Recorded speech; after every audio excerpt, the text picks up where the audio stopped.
Proverbe chapitre 24. Ne porte pas envie aux hommes méchants et ne désire pas être avec eux, car leur cœur médite la ruine et leurs lèvres parlent d'iniquité. C'est par la sagesse qu'une maison s'élève et par l'intelligence qu'elle s'affermit.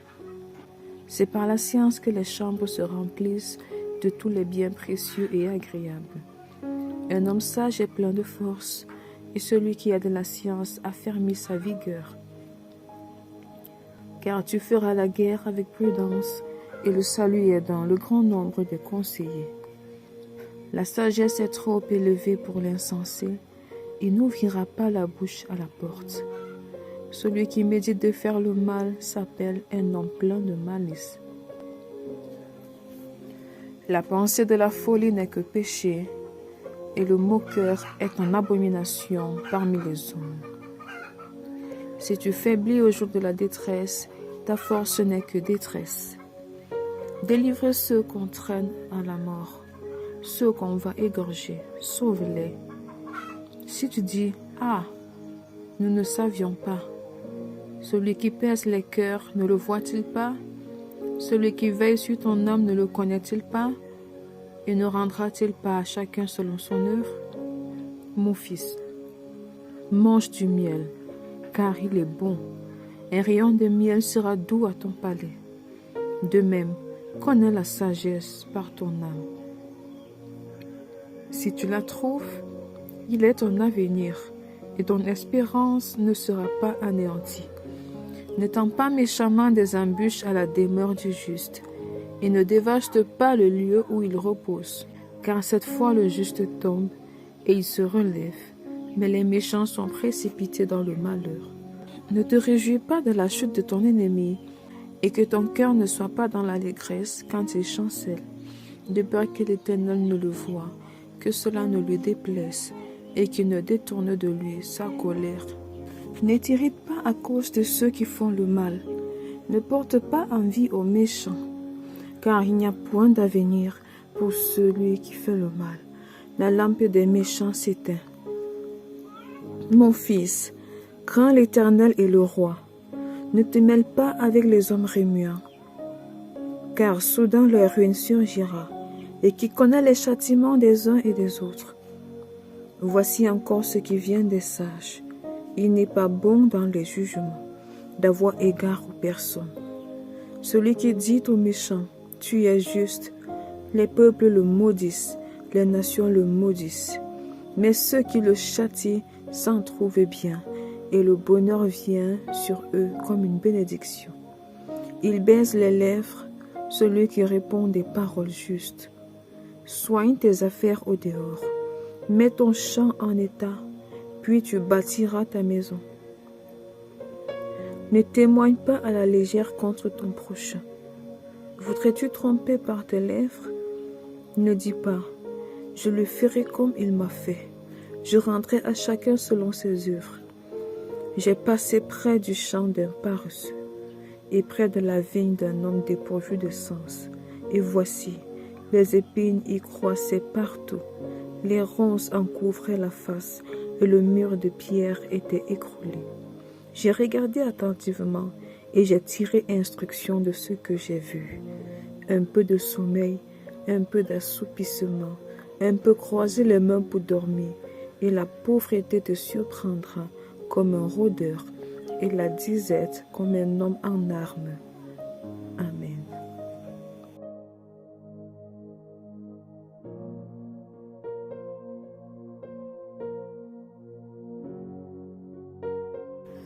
Lettre de Paul aux Éphésiens, chapitre 1.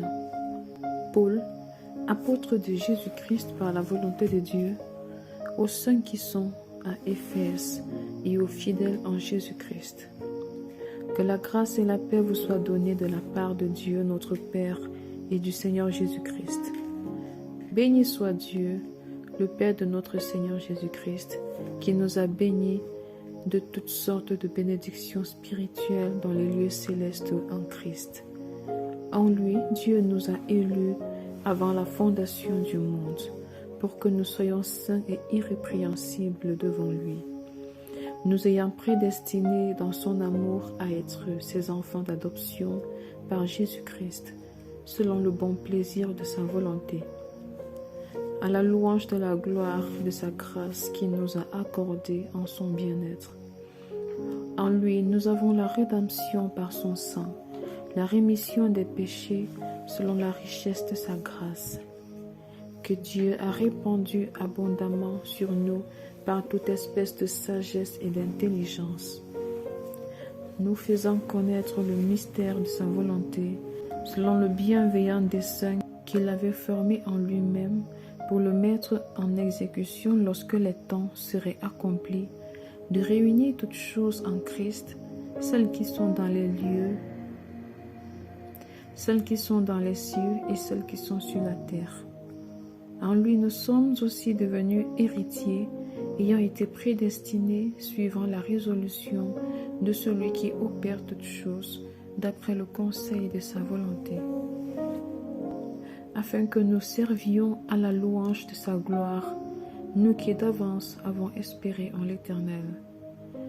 En lui, vous aussi, après avoir entendu la parole de la vérité, l'évangile de votre salut, en lui vous avez cru, et vous avez été scellés du Saint-Esprit qui avait été promis, lequel est un gage de notre héritage pour la rédemption de ceux que Dieu s'est acquis, à la louange de sa gloire. C'est pourquoi moi aussi, ayant entendu parler de votre foi au Seigneur Jésus et de votre charité pour tous les saints, je ne cesse de rendre grâce pour vous, faisant mention de vous dans mes prières, afin que le Dieu de notre Seigneur Jésus-Christ, le Père de gloire, vous donne un esprit de sagesse et de révélation dans sa connaissance, et qu'il illumine les yeux de vos cœurs, pour que vous sachiez quelle est l'espérance qui s'attache à son appel, quelle est la richesse de la gloire de son héritage qu'il réserve aux saints, et quelle est envers nous qui croyons l'infinie grandeur de sa puissance, se manifestant avec efficacité par la vertu de sa force. Il l'a déployé en Christ, en le ressuscitant des morts et en le faisant asseoir à sa droite dans les lieux célestes, au-dessus de toute domination, de toute autorité, de toute puissance, de toute dignité et de tout nom qui se peut nommer, non seulement dans le siècle présent, mais encore dans le siècle à venir. Il a tout mis sous ses pieds, et il l'a donné pour chef suprême à l'Église, qui est son corps, la plénitude de celui qui remplit tout en tous.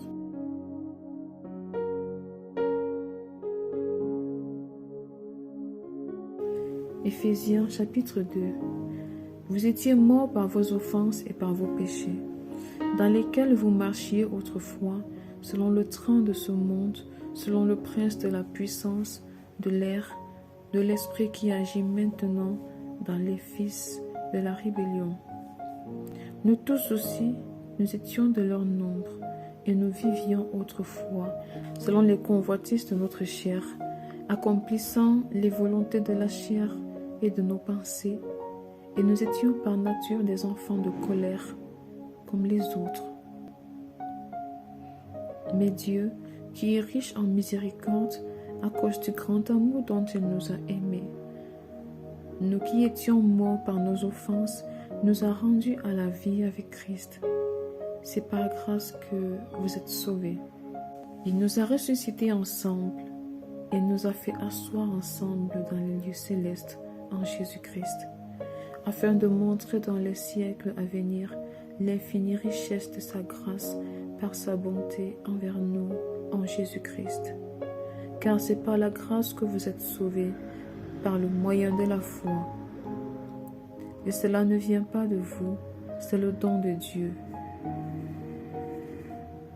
Ce n'est point par les œuvres afin que personne ne se glorifie, car nous sommes son ouvrage, ayant été créés en Jésus-Christ pour de bonnes œuvres que Dieu a préparées d'avance, afin que nous les pratiquions. C'est pourquoi vous, autrefois païens dans la chair, appelés incirconcis par ceux qu'on appelle circoncis, et qui le sont en la chair par la main de l'homme, Souvenez-vous que vous étiez en ce temps-là sans Christ, privés du droit de cité en Israël, étrangers aux alliances de la promesse, sans espérance et sans Dieu dans le monde. Mais maintenant, en Jésus-Christ, vous qui étiez jadis éloignés, vous avez été rapprochés par le sang de Christ, car il est notre paix, lui qui des deux n'en a fait qu'un, et qui a renversé le mur de séparation, l'inimitié, ayant anéanti par sa chair la loi des ordonnances dans ses prescriptions, afin de créer en lui-même avec les deux un seul homme nouveau, en établissant la paix, et de les réconcilier l'un et l'autre en un seul corps, avec Dieu par la croix, en détruisant par elle l'inimitié.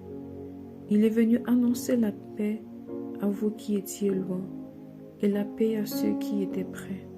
Car par lui nous avons les uns et les autres accès auprès du Père dans un même esprit. Ainsi donc, vous n'êtes plus des étrangers, ni des gens du dehors, mais vous êtes concitoyens des saints, gens de la maison de Dieu. Vous avez été édifiés sur le fondement des apôtres et des prophètes, Jésus-Christ lui-même étant la pierre angulaire. En lui, tout l'édifice, bien coordonné, s'élève pour être un temple saint dans le Seigneur. En lui, vous êtes aussi édifiés pour être une habitation de Dieu en esprit.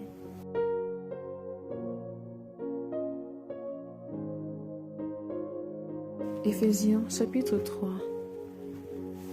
À cause de cela, moi, Paul, le prisonnier de Christ, pour vous païens, si du moins vous avez appris quelle est la dispensation de la grâce de Dieu qui m'a été donnée pour vous, c'est par révélation que j'ai eu connaissance du mystère sur lequel je viens d'écrire un peu de mots.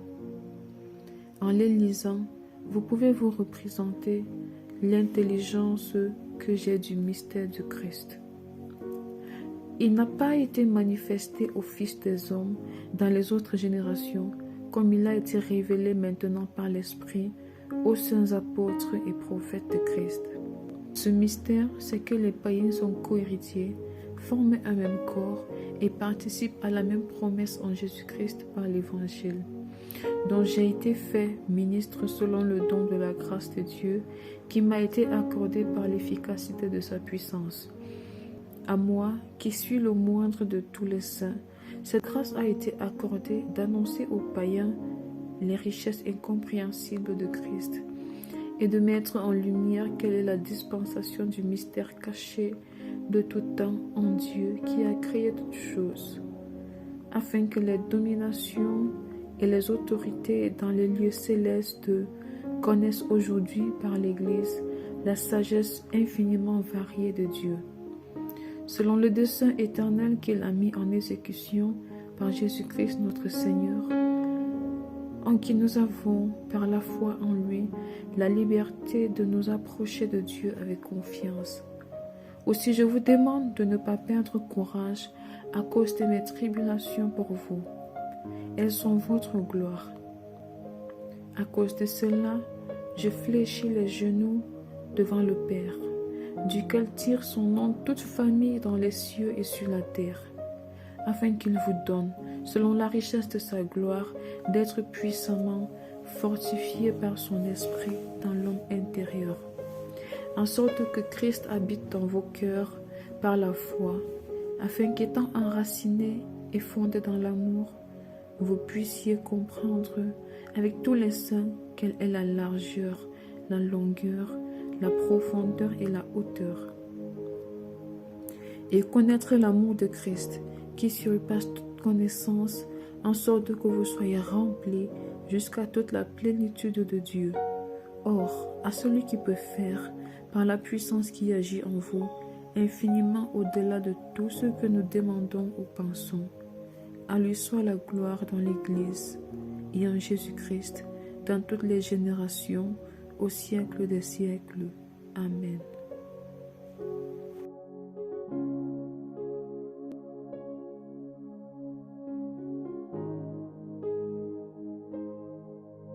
Psaume chapitre 47.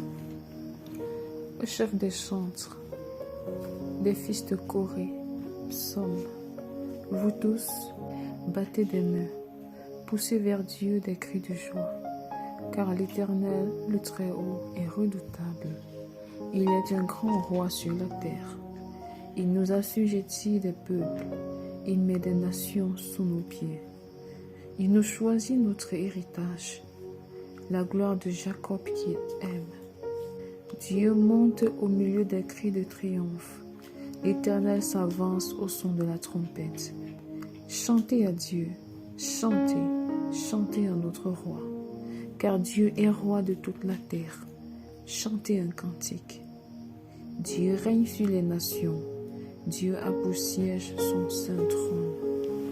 Les princes des peuples se réunissent au peuple du Dieu d'Abraham, car à Dieu sont les boucliers de la terre, il est souverainement élevé. Amen.